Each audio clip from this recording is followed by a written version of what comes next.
টানা ভারী বর্ষণ আর অপরিকল্পিত ড্রেনেজ ব্যবস্থার চরম মাশুল দিতে হলো এক অবুঝ শিশুকে। ময়মনসিংহে জলাবদ্ধতার কারণে ঘরের ভেতরে ঢুকে পড়া পানিতে ডুবে প্রাণ গেছে আজনাল আমিন তালুকদার আয়েশা নামে মাত্র ৮ মাসের এক শিশুর। মর্মান্তিক এই ঘটনাটি ঘটে ৮ জুলাই বুধবার সকালে ময়মনসিংহ নগরের ব্রহ্মপল্লী এলাকায়। আয়েশা ছিল ইভেন্ট ম্যানেজমেন্ট কর্মী রেজওয়ানুল আমিন আবির ও বন্যা আক্তার দম্পতির একমাত্র সন্তান। কোল জুড়ে আসা প্রথম সন্তানকে হারিয়ে দিশেহারা এই বাবা মা। হৃদয় বিদারক এই ঘটনায় পুরো ব্রহ্মপল্লী এলাকায় এখন নেমে এসেছে গভীর শোকের ছায়া। আমি কিভাবে থাকবো এরকম একটা বাচ্চারা না দেখে।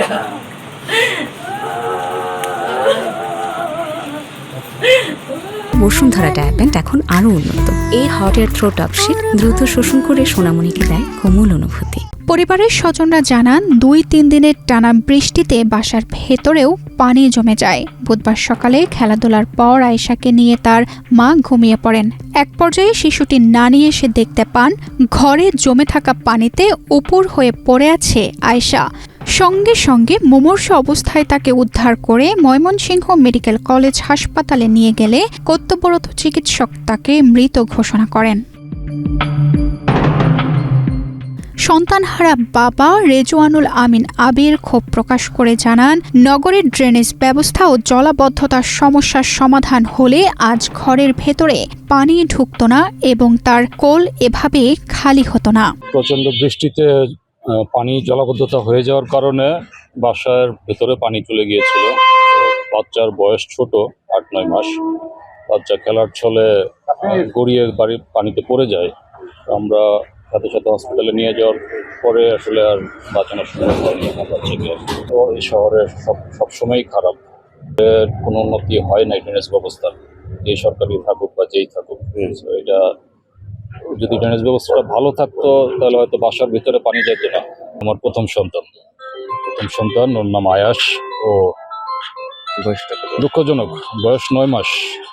দুঃখজনক, আসলে আমার বলার কোনো কিছু নাই এখানে। দীর্ঘদিনের পরিকল্পিত ড্রেনেজ ব্যবস্থার অভাব, ড্রেন সংকুচিত করা এবং নালা খাল বন্ধ হয়ে যাওয়ার কারণে এলাকাটিতে সামান্য বৃষ্টিতেই জলাবদ্ধতা সৃষ্টি হয়। দিনের পর দিন ধরে জমে থাকা হাঁটু পানির কারণে বসত বাড়িতে পানি ঢুকে চরম ভোগান্তি তৈরি হচ্ছে।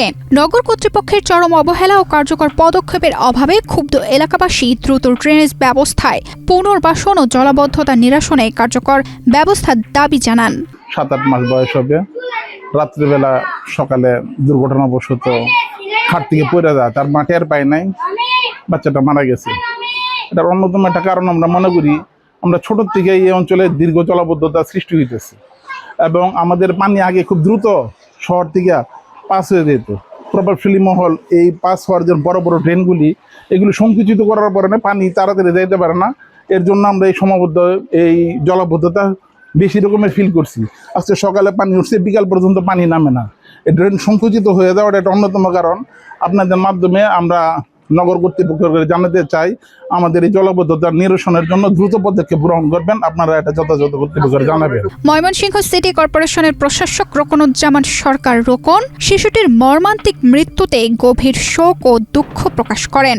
সেই সাথে শহরের জলাবদ্ধতা সমস্যার কথা স্বীকার করে তিনি জানান, অপরিকল্পিত ড্রেনেজ ব্যবস্থার কারণে এই পরিস্থিতি সৃষ্টি হলেও খাল ও ড্রেনেজ পরিষ্কার করে পানি দ্রুত অপসারণের চেষ্টা চালানো হচ্ছে এবং আগামী শুকনো মৌসুমে কার্যকর ব্যবস্থা গ্রহণের মাধ্যমে বর্ষার আগে শহরকে জলাবদ্ধতা মুক্ত করার প্রতিশ্রুতি দেন তিনি। আমরা চেষ্টা করবো আমাদের জায়গা থেকে সর্বোত্তম, যে আমরা আপনারা দেখেছেন আমরা চেষ্টা করেছি। বাকি দিনগুলোতে ইনশাল্লাহ আগামী বর্ষার পূর্বেই আমরা একে পুরোপুরি শেষ করতে পারবো না, কারণ প্রায় ৮০ ড্রেন উল্টা হয়েছে।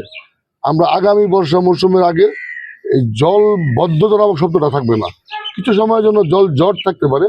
জলাবদ্ধতা শব্দ ইনশাল্লাহ আগামী বর্ষার আগে সিটি কর্পোরেশন শেষ করে দেবে।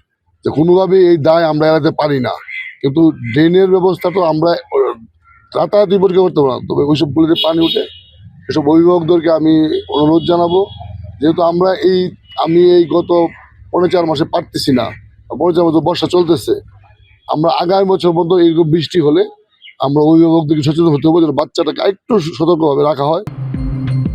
তানজিদা রহমান, ইনায়া, বাংলাদেশ প্রতিদিন।